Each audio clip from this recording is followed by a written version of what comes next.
వచ్చిన తర్వాత అంటే 60 సంవత్సరాల తర్వాత నెలకి 1000 రూపాయలు వచ్చేటట్టుగా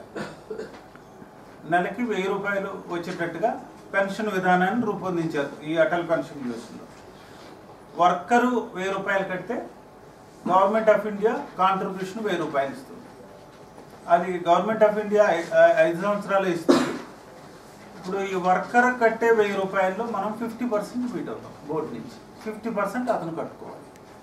అతనికి పెన్షన్ 1000 రూపాయల కంటే ఎక్కువ రావాలి, 2000 రావాలనుకున్నాడంటే 2000 కట్టాలి. అంటే 1000 రూపాయలు బోర్డు మీట్ అవుతుంది. ఇట్లాగా వర్కర్ కాంట్రిబ్యూషన్లో 50% మనం మీట్ అవ్వడానికి ప్లాన్ చేసుకుంటాం. ఇది ముఖ్యంగా బ్యాంకుల ద్వారా ఇంప్లిమెంట్ అవుతుంది. ఈ బ్యాంకుల ద్వారా మనం దీన్ని ఇంప్లిమెంట్ చేయడానికి మనం ప్రయత్నం చేస్తాం. తర్వాత మన రాష్ట్రంలో సుమారు 1.5 కోటి మంది అసంఘటిత కార్మికులు. వాళ్ళు అగ్రికల్చర్ వర్కర్స్, కూలీలు అయి ఉండొచ్చు, లేకపోతే డొమెస్టిక్ సెక్టర్లో పనిచేస్తున్న వర్కర్స్ అయి ఉండొచ్చు, ర్యాక్ పిక్కర్స్ అయి ఉండొచ్చు. ఇలాగా అసంఘటిత కార్మికులు, అన్ఆర్గనైజ్డ్ వర్కర్స్గా సుమారు 1.5 కోటి మంది ఉంటారని మనం ఎస్టిమేట్ చేసుకుంటాం.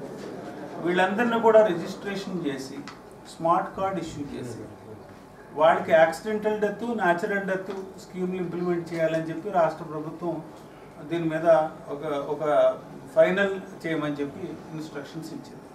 ఇది కూడా ఒక పైప్ లైన్లో ఉంది. Probably within another months time ఇది ఇంప్లిమెంటేషన్కి వస్తుంది. అలాగే గత సంవత్సర కాలంలో చూసుకున్నట్టయితే కొన్ని యాక్ట్లో కూడా సంస్కరణలు తీసుకురావడం జరిగింది, రిఫార్మ్స్.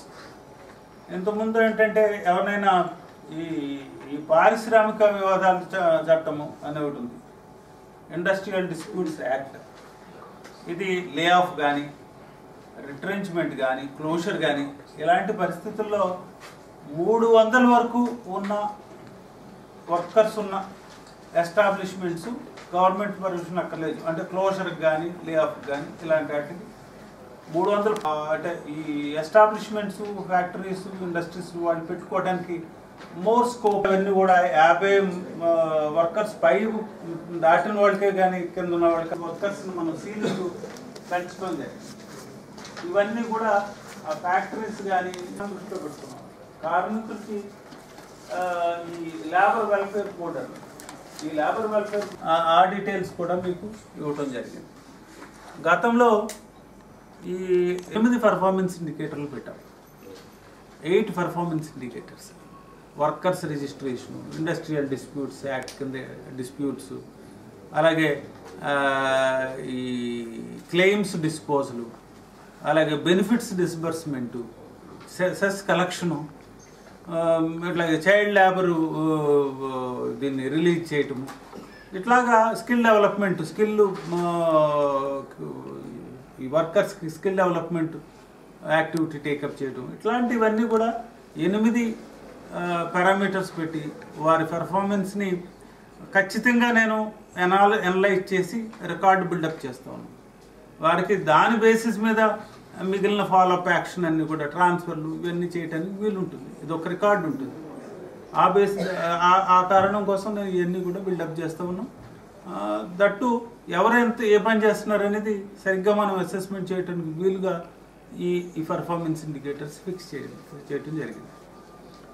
ఇవన్నీ కూడా ఇటీవల కాలంలో ఈ కార్మిక శాఖ ఆన్లైన్ సర్వీసెస్ మనం ఇంట్రొడ్యూస్ చేయడం, ఒక పక్క ఇండస్ట్రీస్, ఎంప్లాయీస్ వాళ్ళని ప్రోత్సహించడం, మోర్ నెంబర్ ఆఫ్ ఇండస్ట్రీస్ రావడానికి ఒక environment, is of doing business improvise చేయడం ఒక పక్క అయితే, రెండో పక్కని వర్కర్స్ వెల్ఫేర్ పూర్తిగా టేకప్ చేయటం, వారికి డేటాబేస్ బిల్డప్ చేయటం, వాళ్ళకి ఎలాంటి బెనిఫిట్స్ పోవాలనే దాని మీద సరైన చర్యలు తీసుకోవటం, టైమ్లీ డెలివరీ జరగటం, ఇవన్నీ కూడా కార్మిక శాఖ సరైన పద్ధతిలో మేము ఈ కార్యక్రమాలన్నీ చేస్తాం. మీరు కూడా అడిగినారు, ఇది లేబర్ వెల్ఫేర్ ఫండ్ కింద వీరందరూ వస్తారు. మనం ఇప్పుడు మీకు లిస్ట్ ఇచ్చాను చూస్తుంటారు మీరు, ఈ సంక్షేమ పథకాలన్నీ కూడా మీకు అప్లై అవుతాయి. ఇప్పుడు ఏమైనా ప్రమాదంలో చనిపోతే వారికి 5 lakhs, ఏదైనా డిసేబిలిటీ వస్తే 2.5 lakhs, ఇవన్నీ ఉన్నాయి చూడండి ఒకసారి.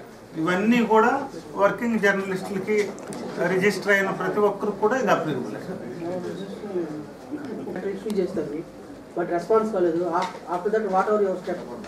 దానికి ఇప్పుడు చట్టం పరిధిలోకి రాకపోతే పెనాల్టీసు, కాంపౌండింగ్ అన్నీ ఉంటాయి, ప్రాసిక్యూషన్ అన్నీ ఉంటాయి.